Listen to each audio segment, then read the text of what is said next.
Okay, this video is going to be a little bit longer, so don't be surprised about that since we've had a lot of short videos lately. Okay, now let's talk about dividing with radicals or square roots. Okay, and we have a smush principle just like we did with multiplying for dividing, because of course multiplying and dividing are essentially the same operation. So when we're dealing with radicals that are of a fractional nature, the nice thing is if you have two radicals divided by each other like this, we can smush them together under the same square root sign, and that's a wonderful thing, okay? Because that means we can divide prior to simplifying, because sometimes that's just easier. Now, sometimes it's also easier to take and break them apart, okay? So you can work it either right to left or left to right with this smush principle. But know that it's available for multiplication or division to make your life a lot easier. So let's apply the quotient rule for radicals to some of these problems. Okay, and again, this is our smush principle. Okay, and I'm going to zoom into this a little bit. Okay, so here we have the square root of 9 divided by 25. And this is one instance where even though they're smushed together, dividing them is not really going to help us, but pulling them apart really would. So if I have the square root of 9 over the square root of 25, that allows us to make a lot better judgment here. Okay, you can tell I'm recording these at home because I had to stop the dogs from barking. Okay, so back to our problem. Square root of 9 is easy, that's just 3. Square root of 25 is easy, and that's 5. Okay, so we can pull that apart, and that makes our lives a lot easier. Now, this next one, square root of 48 divided by square root of 3, is a little bit more difficult. Okay, and it might benefit from smushing it under the same radical. So square root of 48 divided by 3. Okay, well, 48 divided by 3, you might get out your handy-dandy little calculator with this and see what that is. So 48 divided by 3 is 16. Well, that's pretty handy, because 16 is a perfect square, so square root of 16 will just be 4. Okay? Now let's do the same type of thing with some problems involving variables.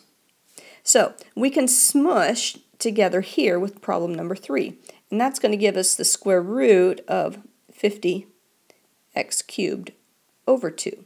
Well, 50 divided by 2 is just going to be 25, so that leaves us the square root of 25x cubed.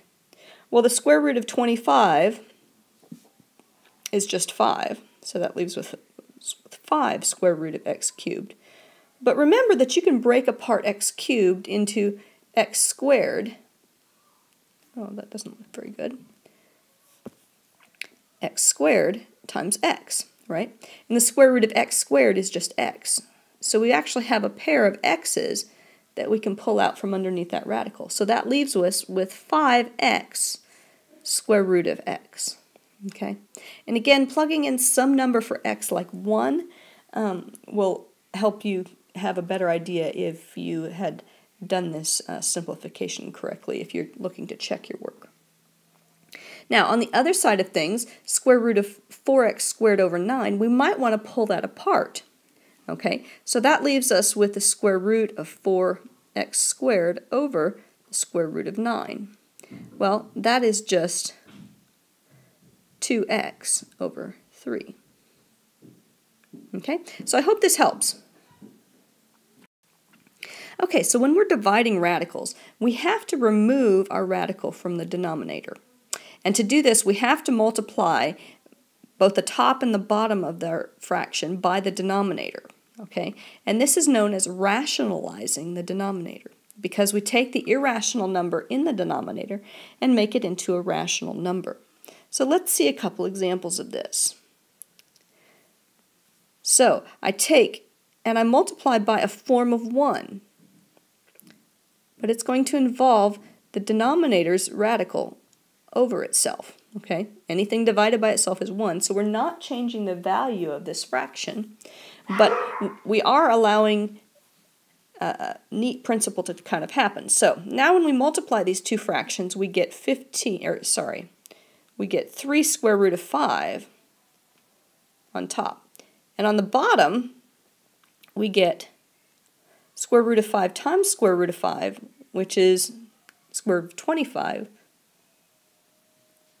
So that becomes 3 square root of 5 over 5. Okay? Now, you cannot cancel the square root of 5 with your 5. Those are two different numbers, okay? But this is 3 square root of 5 over 5 is the proper form of rationalizing the denominator for 3 square root of 5. Okay? And you're going to notice a neat principle kind of happen with these as you start to do this, and you'll be able to have a little pattern that you do this so you don't have to write this all out every time. So now let's look at the next one, 7 over the square root of 3. This means we need to multiply by square root of 3 over square root of 3, which gives us 7 square root of 3 over the square root of 9, which is 7 square root of 3 over 3.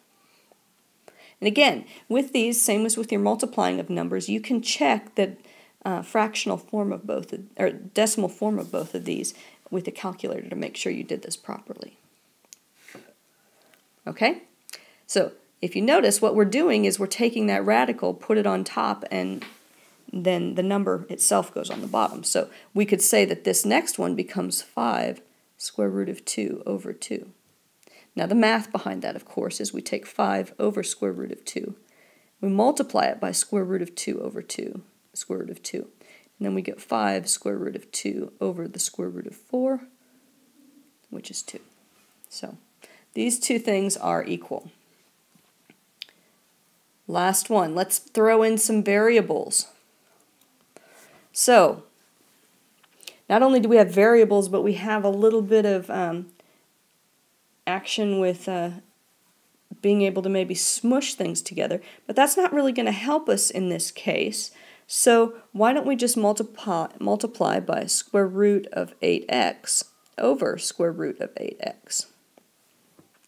Now, that's one way to do it. Another way to do it would be to say, yeah, but I know that square root of 8 only needs another 2 to be able to, and another x to be able to make it a perfect square again, okay? Because 8 times 2 is 16. So if I multiplied by square root of 2x over square root of 2x, that would work as well. And so what I get here then is 4 square root of 6x to the 4th over square root of 16x squared. Well, square root of 16x squared is just going to be 4x. Okay? And then square root of 6 is not going to change much because 6 is just 2 times 3, so we'll just leave that as a square root of 6. And then the square root of x to the 4th. Now x to the 4th is really x squared times x squared. So we have a pair of x squareds that we can pull out. Okay? Now we're not done here because we still have some simplification that can go on. We can cancel out 4's and we can cancel out one of these x's. So we're left with just x square root of 6. Okay, and notice again with our square roots, we always put those last so that there's no mistaking what's under the square root and what's not under the square root. So again, if you want to check them that your simplification is done correctly with variables, just make sure that you put a number in like 1 to check it with, because that's the easiest one. Okay, this video I warned you was long, and we have another topic, conjugates and rationalizing the denominator. Sometimes the denominator of a fraction has a radical added to another number in it. In this case, if we multiply both the numerator and the denominator by the conjugate of the denominator, it will result in removing the radical from the denominator.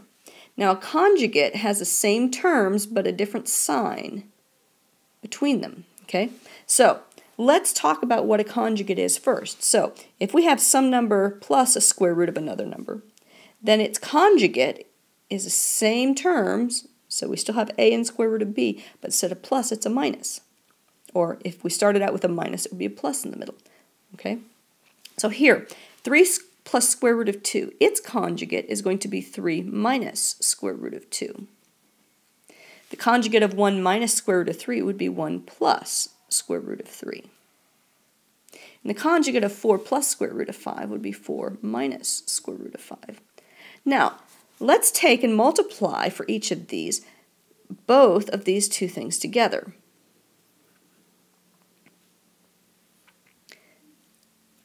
So we want to multiply 3 plus square root of 2 times 3 minus square root of 2. Okay?